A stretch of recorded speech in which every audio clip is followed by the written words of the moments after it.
It's good, everyone.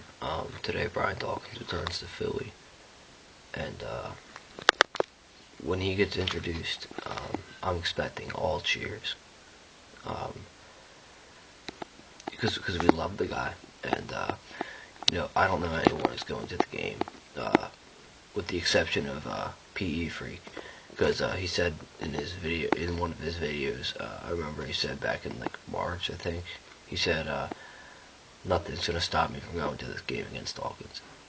Now, when the schedule came out, I immediately looked for the game against the Broncos, and first reaction was we had to wait all the way until week 16 for this game. Well, now it's here. But just to talk about Dawkins, he used to be my favorite Eagle, man, but now he left. It's now McNabb's my favorite Eagle, but he was such a great guy, man. He was such a great guy on and off the field. All the charity work he did, in the community. Just such a great guy, man. Really is just such a nice guy, and his intensity on the field was incredible. And that's the type of player that we love in Philly, a guy that just gives all he has. But I just remember the day that we let him go. I think I heard about it on like the 27th or 28th of February, of this past February. I remember exactly where I was, man. I was driving down to Atlantic City that night, and I was about to pull into Route 76, which takes you down through the city to the Atlantic City Expressway. And I'm about to get on the ramp to get on Route 76, and I'm listening to 610 WIP, and I hear the news. I hear a guy come on and say, "Man, if this is true, it's going to be absolutely heartbreaking." And I'm like, "What is he talking about?" Because I just turned on the station, and Howard Eskin goes on to say, "Brian Dawkins looks like he's leaving the Eagles to sign the Broncos." My first reaction was, no fucking way. So I remember exactly where I was, man, that night when I heard about it. And I stayed at the Sheraton Hotel the next day. And the next morning, man, I went to the gym in the Sheraton Atlantic City Hotel, and they had some nice HD TVs, and I was just running on the treadmill. And I walk right in, and I see kind of a half sad but somewhat happy smile on Dawkins' face, holding up the 20 bright orange Broncos jersey. And my reaction then was, God damn, we just gave him away. And now he's signed with the Broncos, and seeing the picture of him holding up that jersey that day when I walked into the gym at the hotel, I'm just like, man, Brian Dawkins is not meant to play on any other team. He's only meant to wear that midnight green Eagles jersey. Nothing else. And just seeing him holding it up, man, just was painful, honestly. I mean, and then I just turned my attention to Jeffrey Lurie and Joe Banner, and I swear to God, if they were right in front of me that day, I would have punched them in the face and just flipped them off, because that pissed me off beyond belief. That did. What was it like? They gave him like a 1 year, $3 or $4 million contract. Are you serious? For everything he's done, you give him that much?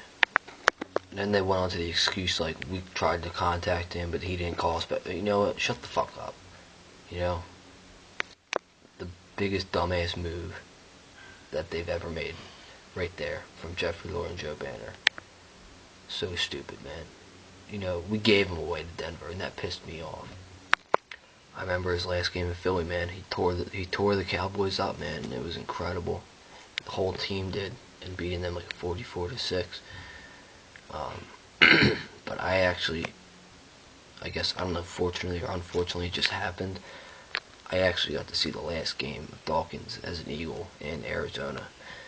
I just remember that day so well, like it was yesterday, walking in the stadium, and just seeing how big it was, and then just walking down the steps and just looking up, and the roof is like 7 stories above me. The stadium is, excuse me, so much bigger than what it looks like on TV. I mean, it was incredible. The size of it was huge. It was like probably like 7 stories up from where I was, and I was exactly 13 rows behind the end zone. And when you see that Deshaun Jackson touchdown catch, one of the camera angles has me, standing up and pumping my fist after that touchdown. But just to give you an idea of where I was sitting in that end zone where Deshaun Jackson had that touchdown last year. But that was the first guy that I saw was Brian Dawkins and Donovan McNabb. Just talking, and then they were warming up. Now I didn't keep track of the whole game. Oh, where's Dawkins? Where's Dawkins? No, I was too much paying attention to what was going on the field, and what was going on, obviously, through each play.